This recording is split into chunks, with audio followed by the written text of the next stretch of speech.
بسم الله الرحمن الرحيم. وأخرج أبو نعيم أيضا في الدلائل عن عقيل بن أبي طالب رضي الله عنه والزهدي قال: لما اشتد المشركون على رسول الله صلى الله عليه وسلم قال لعمه عباس بن عبد المطلب رضي الله عنه: يا عم، إن الله ناصر دينه بقوم يهون عليهم زعم قريش عزا في ذات الله تعالى، فامض بذات عقاض فأرني منازل أحياء العرب حتى أدعوهم إلى الله تبارك وتعالى وأن يمنعوني ويؤذوني حتى أبلغ عن الله ما أرسلني به. فقال عباس: يا ابن أخي، امضي إلى العقاد فأنا ماض معك حتى أدلك على منازل الأحياء. فبدأ رسول الله صلى الله عليه وسلم بثقيف، ثم استقر القبائل في سنته. فلما كان العام المستقبل، وذلك حين أمر الله تعالى أن يعلن الدعاء، لقي سنة نفر الجزين الخزرجيين الأوسعيين أسعد بن زرارة وأبي الهيثم بن تيهان وعبد الله بن رواحة وسعد بن الربيع ونعمان بن حارثة وعبادة بن صامت، فلقيهم الله صلى الله عليه وسلم في أيام منى عند جمرة العقبة ليلة، فجلس إليهم فدعاهم إلى الله تبارك وتعالى وإلى عبادته وعلى دينه الذي بعث فيه أنبياء ورسله صلى الله عليه وسلم، فسألوه أن يعرض عليهم ما أوحي إليه، فقرأ رسول الله صلى الله عليه وسلم سورة إبراهيم: وإذ قال إبراهيم رب اجعل هذا البلد آمنا واجنبني وبني أن نعبد الأصنام إلى آخر سورة. فرق القوم واخبتوا حين سمعوا وأجابوا.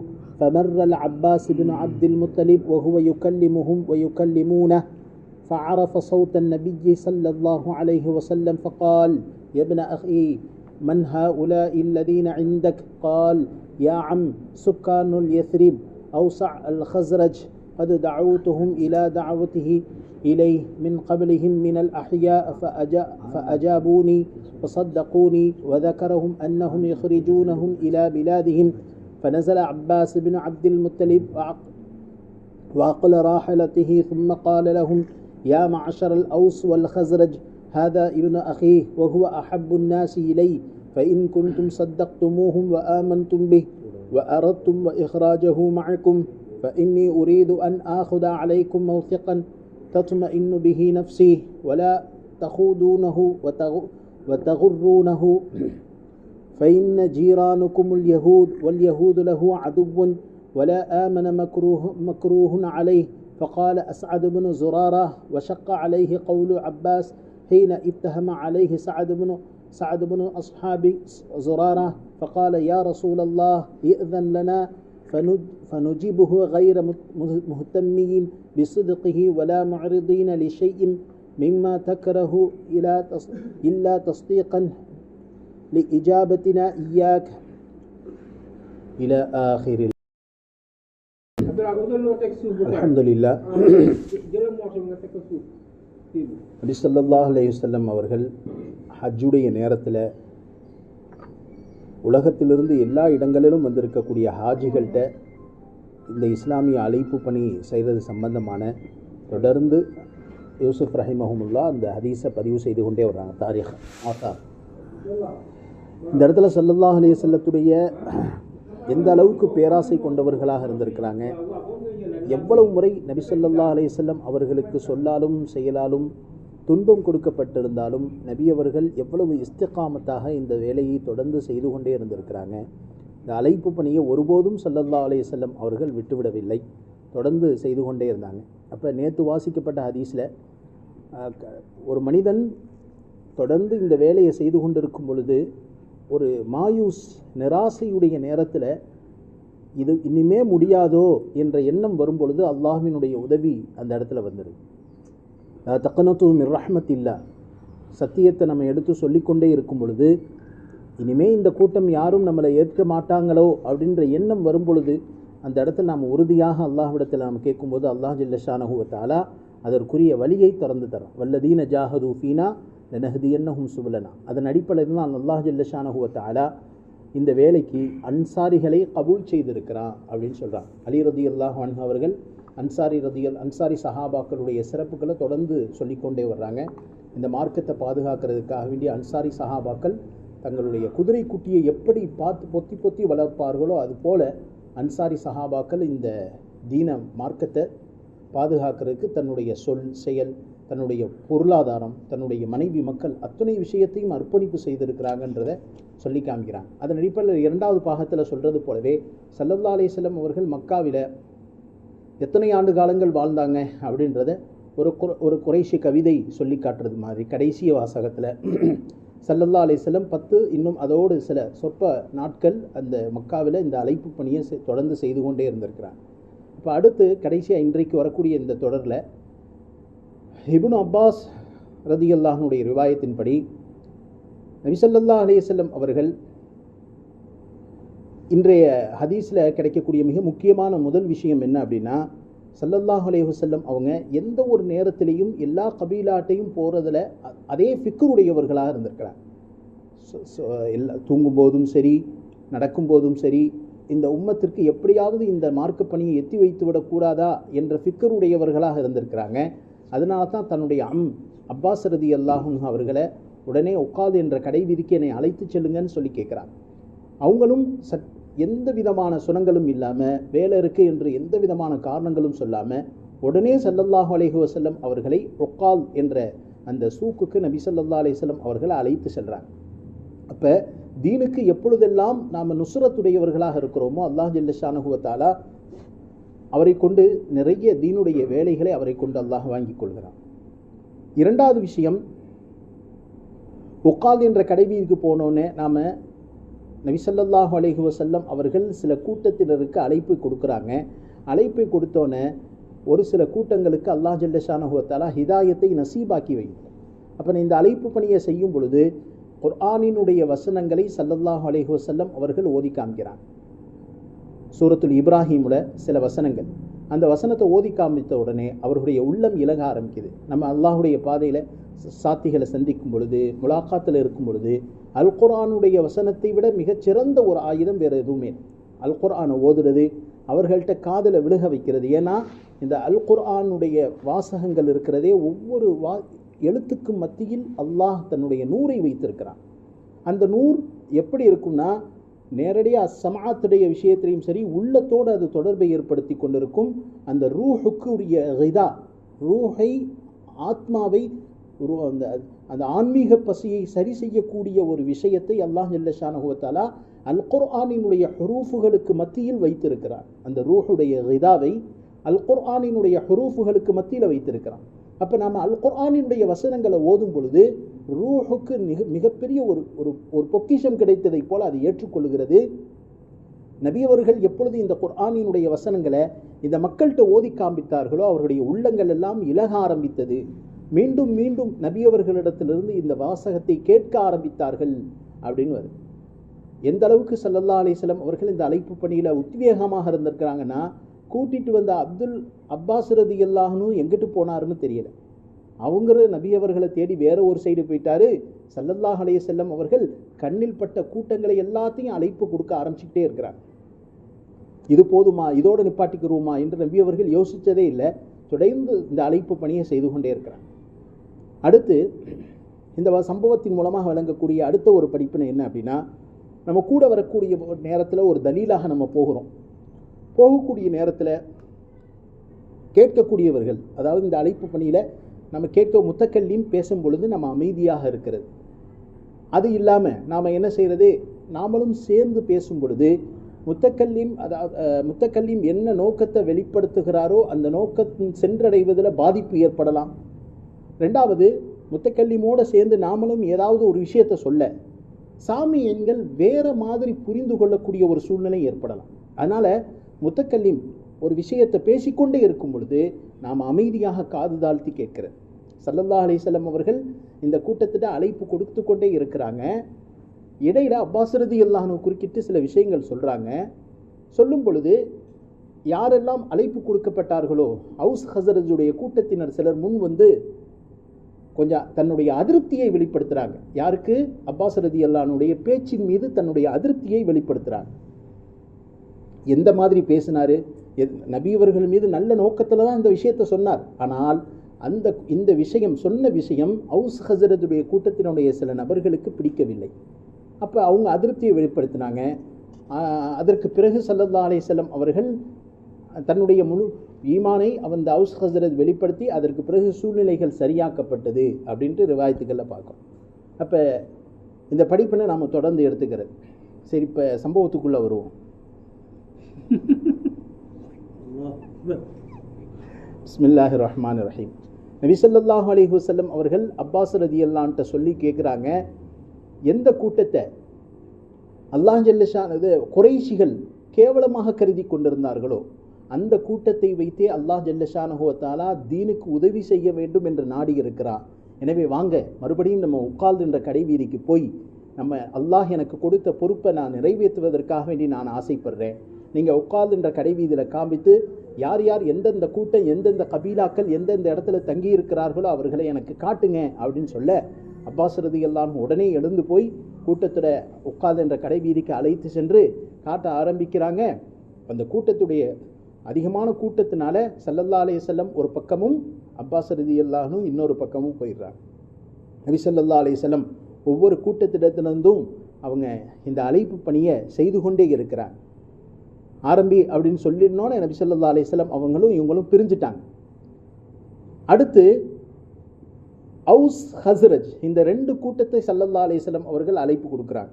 அழைப்பு கொடுத்தோன்னே அந்த ரெண்டு கூட்டத்தில் முதல்ல இஸ்லாத்தை ஏற்றுக்கொண்ட 7 நபர்கள் அஸாத் இப்னு ஸுராரா, அபுல் ஹைஸம் இப்னு தைஹான், அப்துல்லாஹ் இப்னு அபி ரவாஹா, வஸஅத் இப்னு ரபீ' வ நுஅமான் இப்னு ஹாரிஸா வ உபாதத் இப்னு சாமித், இந்த எல்லா நபர்களையும் ஸல்லல்லாஹு அலைஹி வஸல்லம் அவர்கள் ஜமரத்துல் அகபாவில் இரவு நேரத்தில் உட்கார்ந்து அழைப்பை கொடுத்து கொண்டே இருக்கிறாங்க. அல்லாஹ்வின் பக்கம் அழைப்பு, அஷ்ஹது அல்லா இலாஹ ஏக இறைவனின் பக்கம் நபி ஸல்லல்லாஹு அலைஹி வஸல்லம் அவர்கள் அழைப்பை கொடுத்து கொண்டே இருக்கிறாங்க. நபி அவர்கள் சொல்ல சொல்ல சொல்ல இவங்க உள்ரங்கத்தில் உணர்வில் ஈமானை ஏற்றுக்கொள்கிறாங்க. எந்த அளவுக்கு அப்படின்னு சொன்னால் அவருடைய உள்ளம் மாறிக்கொண்டே வருது. ஒரு நேரத்தில் அல்லாஹ் ரசூல் இவர்களுக்கு ரொம்ப பிடித்தமானவர்களாக மாறிட்டாங்க. சொல்கிறாங்க, யா ரசூல் அல்லாஹ், உங்களின் மீது அல்லாஹ் வஹியாக இறக்கிய இந்த குர்ஆனுடைய வசனத்தை நீங்கள் எனக்கு ஓதி காட்டுங்களேன் அப்படின்னு சொன்ன உடனே ஸல்லல்லாஹு அலைஹி வஸல்லம் அவர்கள் சூரத்துல் இப்ராஹீமுடைய சில வசனங்களை ஓதி காட்டுறாங்க. இது கால இப்ராஹீம் ரப்பி ஜஅல் ஹாதல் பலத ஆமினா வஜ்னுப்னி வபனிய அன் நஅபுதல் அஸ்னாம் ரப்பி இன்னஹுன்ன அضللن كثيرا من الناس فمن تبعني فإنه مني ومن عصاني فإنك غفور رحيم. இதிலிருந்து கடைசி வரைக்கும் சூராவினுடைய கடைசி வரைக்கும் நபி அவர்கள் ஓத ஓத ஓத இவர்களுடைய உள்ளமெல்லாம் இலக ஆரம்பித்தது. கண்களிலிருந்து கண்ணீர் வடிந்து கொண்டே இருக்கிறது. நபி அவர்களை நிப்பாட்ட வேண்டும் என்று சொல்லுவதற்கு மனம் வரவில்லை. இந்த நேரத்தில் அப்பாஸ் ரலியல்லாஹு அன்ஹு தான் நபி ஸல்லல்லாஹு அலைஹி வஸல்லம் தேடிக்கிட்டு இருக்காரு. திடீரென்று அப்பாஸ் ரலியல்லாஹு அன்ஹு அந்த வழியாக கிராஸ் ஆகி போகிறாங்க, கடந்து செல்கிறாங்க. பார்த்தா ஸல்லல்லாஹு அலைஹி வஸல்லம் ஒரு கூட்டத்தோடு உட்கார்ந்து பேசி கொண்டிருக்கிறாங்க. நபி அவர்களை சுற்றி அந்த அவுஸ் ஹஸரஜ் என்ற கூட்டத்தினர் உட்கார்ந்திருப்பதை அப்பாஸ் ரலியல்லாஹு அன்ஹு குதிரையில் இருந்து பார்க்குறார். அது மட்டுமல்ல, நபியுடைய சப்தத்தை கேட்டு உள்ளுக்குள்ளே முஹம்மது உட்கார்ந்திருக்கிறார்ன்றதை தெரிந்து கொண்ட அப்பாஸ் ரலியல்லாஹு அன்ஹு குதிரையிலிருந்து சப்தம் இடுறார், இப்னு அஹி, எங்கே இருக்க, இவங்கெல்லாம் யார் அப்படின்னு கேட்ட உடனே ஸல்லல்லாஹு அலைஹி வஸல்லத்துக்கு சந்தோஷம். ஏன்னா முதல்ல அல்லாஹ்வினுடைய வசனம் இறங்கும் பொழுது என்கிட்ட காது தாழ்த்தி கேட்ட இந்த அவுஸ் ஹஸரஜோட கூட்டம் சொல்கிறாங்க. ஸல்லல்லாஹு அலைஹி வஸல்லம் சந்தோஷத்தோட, யா அம் சுக்கானுல் யஸ்ரிப், அவுஸ் ஹஸரஜ், இவங்க தான் யஸ்ரிப் வாசிகள். அவுஸ் ஹஸரஜ் என்று சொல்லக்கூடிய யஸ்ரிப் வாசிகள். இவங்க என்னுடைய அழைப்பை ஏற்றுக்கொண்டாங்க. எந்த அளவுக்கு ஏற்றுக்கொண்டாங்க, என்னை உண்மைப்படுத்தினாங்க. அது மட்டுமல்ல, இவங்க தங்களுடைய ஊருக்கு என்னை வர சொல்லி இருக்கிறார். இதனால எனக்கு ரொம்ப சந்தோஷமா இருக்கு அப்படின்னு ஸல்லல்லாஹு அலைஹி வஸல்லம் தன்னுடைய விஷயத்தை வெளிப்படுத்தினோன்னே வேகமாக இந்த விஷயத்தை கேட்ட அப்பாஸ், சச்சாவாச்சே, அப்பாஸ் வேகமாக குதிரையிலிருந்து இறங்கி தன்னுடைய குதிரையை ஒரு இடத்துல கட்டி போட்டுட்டு வேகமாக ஓடி வர்றார்.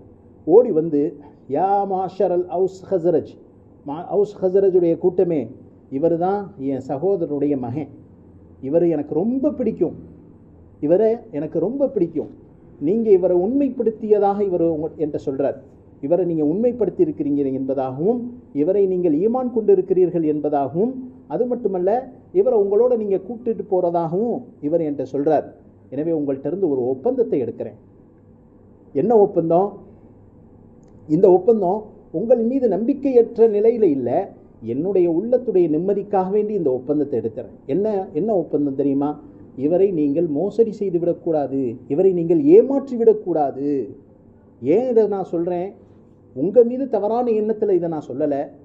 உங்களுக்கு பக்கத்தில் யஹூது கூட்டம் ஒருத்தவங்க இருக்கிறாங்க, அவரை இவங்களுக்கு பிடிக்காது, முஹம்மதுக்கு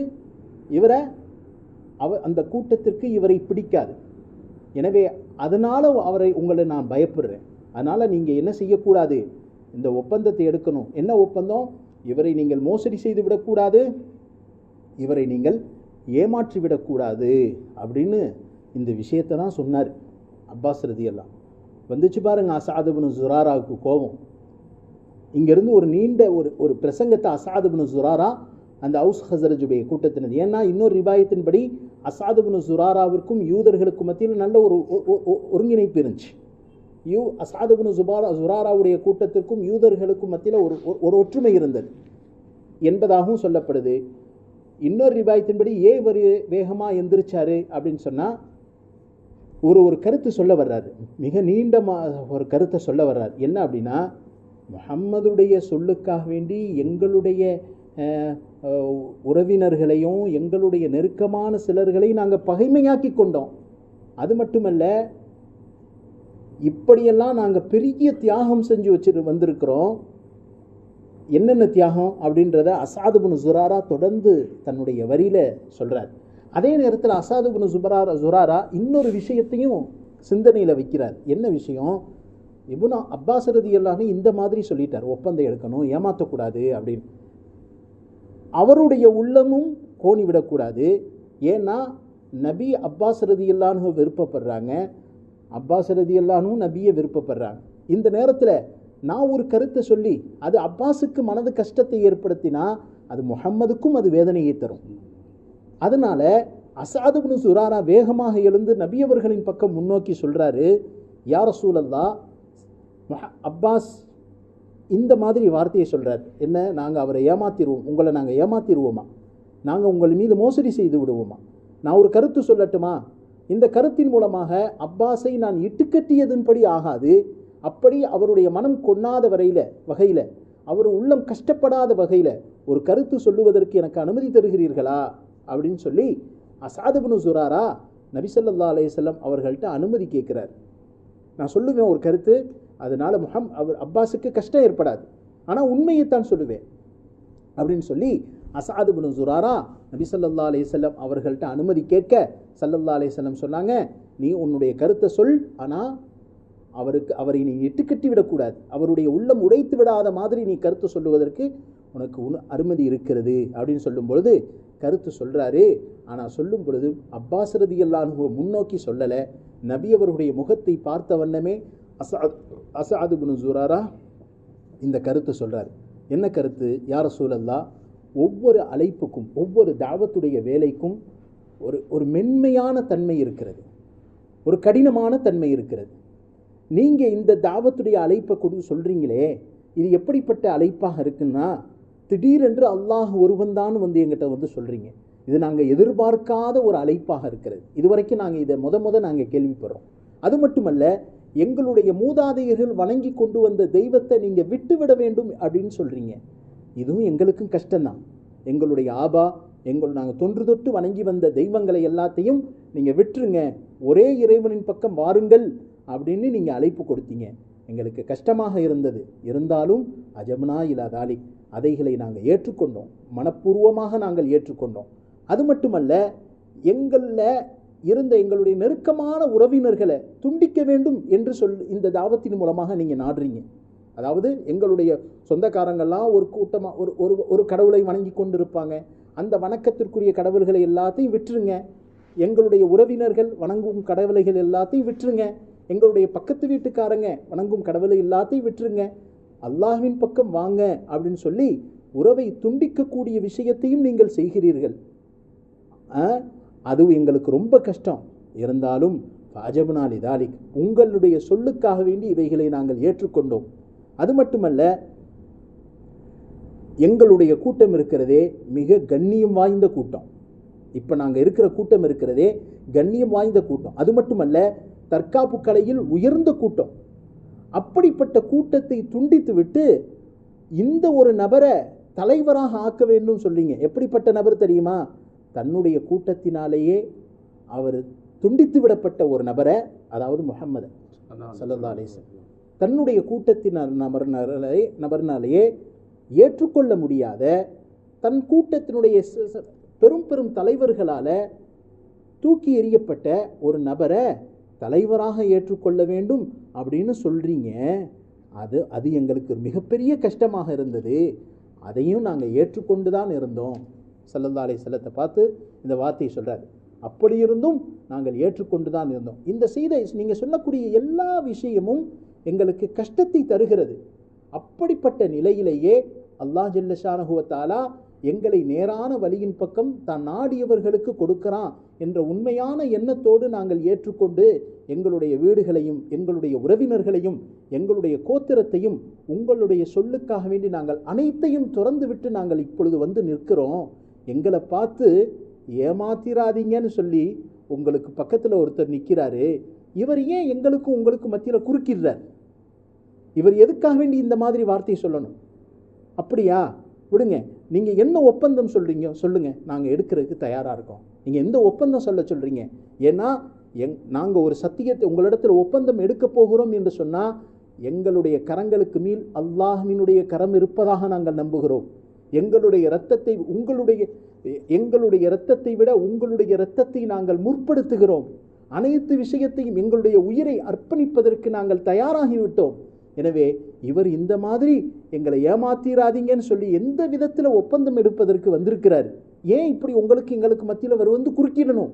இந்த மாதிரி வார்த்தையை சொல்லலாமா எங்களை பார்த்து என்பதாக அஸாத் இப்னு ஸுராரா ஒரு நீண்ட மிகப்பெரிய ஒரு பிரசங்கத்தை எடுக்கிறாரு.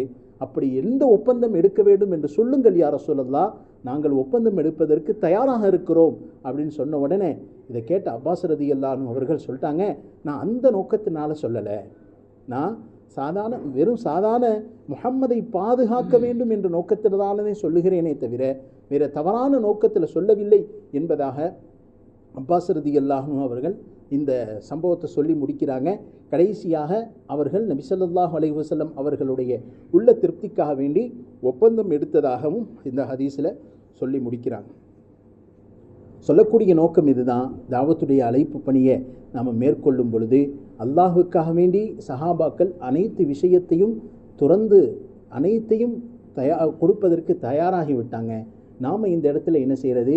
ஸல்லல்லாஹு அலைஹி வஸல்லம் அவர்கள் எந்த வழியில் இந்த அழைப்பு பணியை மேற்கொண்டார்களோ அதே வழியில் நாம் அழைப்பு பணியை மேற்கொள்ளும் பொழுது அல்லாஹ் ஜல்ல ஷானஹு வ தஆலா நம்முடைய பேச்சை கேட்கக்கூடிய ஒரு சில நபர்களையாவது இந்த பாதையில் அல்லாஹ் உண்டாக்குவான். அந்த நபர்களை கொண்டு பல நபர்களை அல்லாஹ் ஹிதாயத்திற்கு காரணமாக்கி வைப்பான். இன்ஷா அல்லாஹ் அதன்படி செய்து கொள்ளலாமா? இன்ஷா அல்லாஹ். எதை சொன்னோமோ எதை கேட்டோம்